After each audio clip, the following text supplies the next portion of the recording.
Bismillahirrahmanirrahim. Assalamualaikum warahmatullahi wabarakatuh. Alhamdulillahi rabbil alamin. Wassalatu wassalamu ala asrafil anbiya'i wal mursalin wa ala alihi wa sahbihi ajma'in. Yang pertama, marilah kita panjatkan puji dan syukur kita kehadirat Allah Subhanahu wa Ta'ala, yang mana berkat rahmat dan hidayahnya lah sehingga kita dapat merasakan nikmatnya hingga saat ini. Yang kedua, salawat dan salam tak lupa pula kita hadiahkan kepada Nabi junjungan kita, Nabi besar Muhammad SAW, yang mana berkat perjuangannya dan para sahabat kita bisa merasakan iman dan Islam hingga saat ini. Hadirin pendengar yang dirahmati Allah Subhanahu wa Ta'ala, pada kesempatan ini saya akan menyampaikan ceramah singkat saya mengenai ikhlas. Ikhlas dalam arti yang sering kita pahami atau yang sering kita dengar ialah berarti melakukan sesuatu tanpa mengharap imbalan apapun. Dalam konteks ini sudah sesuai, tetapi kurang tepat pengertiannya dalam lingkungan luas. Nah, jika kita memasukkan ikhlas dalam konteks ibadah, maka ikhlas berarti melakukan ibadah hanya karena Allah Subhanahu wa Ta'ala. Bukan karena ingin dipuji, bukan karena ingin terlihat soleh, tetapi hanya semata-mata karena Allah Subhanahu wa Ta'ala. Ayat tersebut menjelaskan kepada kita bahwa berlakunya ikhlas dalam agama.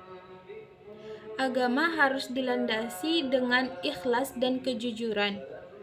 Jika agama tidak dilandasi dengan ikhlas dan kejujuran, maka akan runyam dan tidak terbekas.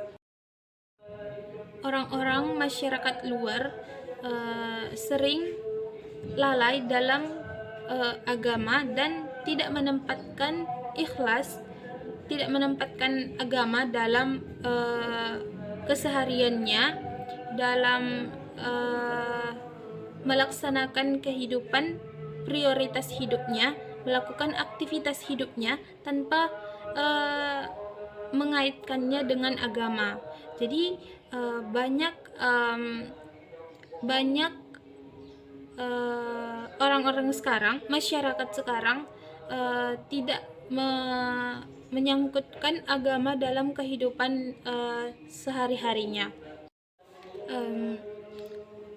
Orang lebih mementingkan prioritas hidupnya tanpa mengaitkan agama dalam prioritas keseharian hidupnya. Jadi seperti tidak beragama begitu kan.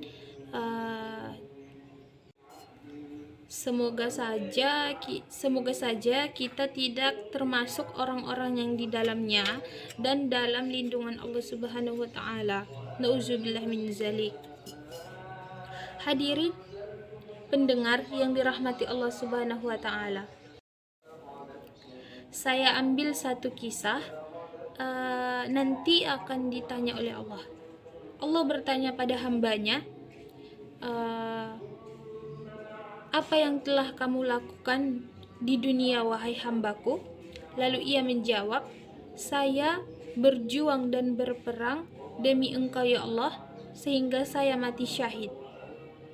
Lalu Allah berkata, dusta, kamu berdusta, katanya. Kata Allah begitu.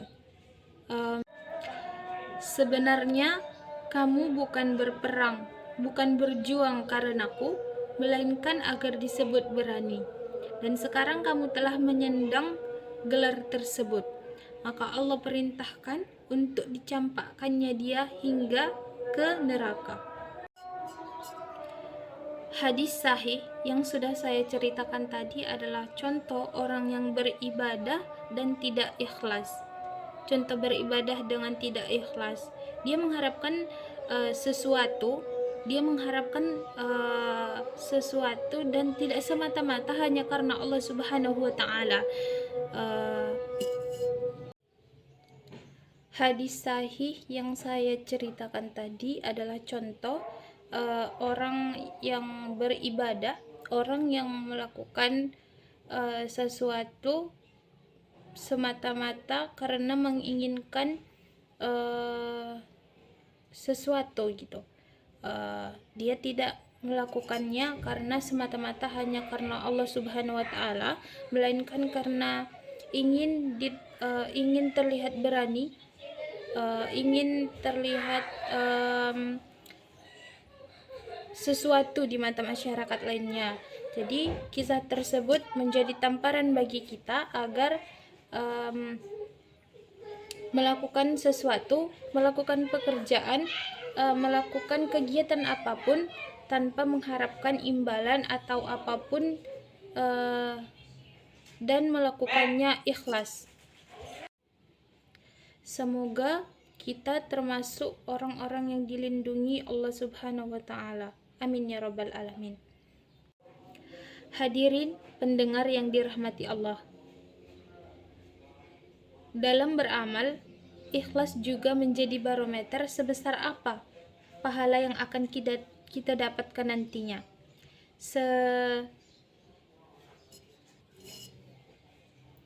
Semakin ikhlas kita melakukan sesuatu, semakin kita melakukan sesuatu tanpa mengharapkan imbalan apapun, semakin besar pahala yang akan kita dapat. Juga semakin murni kita melakukan sesuatu atau mengerjakan sesuatu hanya karena Allah Subhanahu wa taala. Niatnya hanya karena Allah Subhanahu wa taala, maka amalan tersebut menjadi berarti, menjadi amalan, menjadi pahala bagi kita dan berguna bagi kita juga nantinya untuk di akhirat.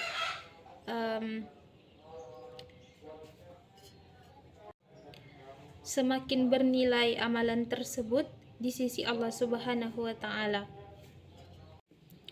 Nah, setelah mengetahui arti ikhlas tadi, maka mari kita latih diri kita, mari kita pupuk diri kita untuk melakukan segala sesuatu dengan ikhlas, tanpa mengharap ridho Allah Subhanahu wa taala, sehingga apa yang disyariatkan Nabi Muhammad Sallallahu Alaihi Wasallam pada hadisnya tidak terjadi pada kita. Amin, amin ya robbal alamin.